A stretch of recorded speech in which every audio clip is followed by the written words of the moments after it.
Happy almost St. Patrick's Day! From leprechauns to four-leaf clovers and rainbows to gold coins. Let the fun festivities begin. To add to the fun, create these mini Shamrock soaps, scented with P&J Fresh Cut Grass.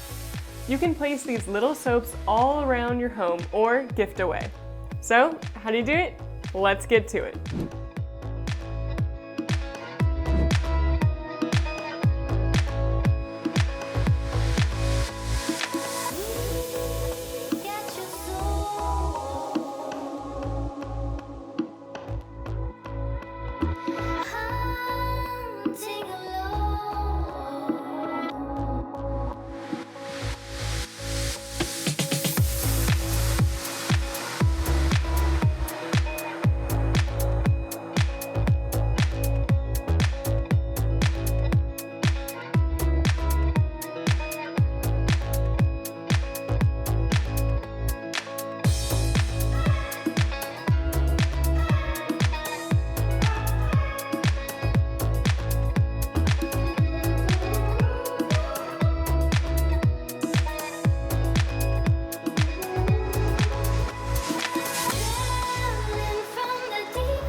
We hope you find all those four-leaf clovers your heart desires this St. Patrick's Day.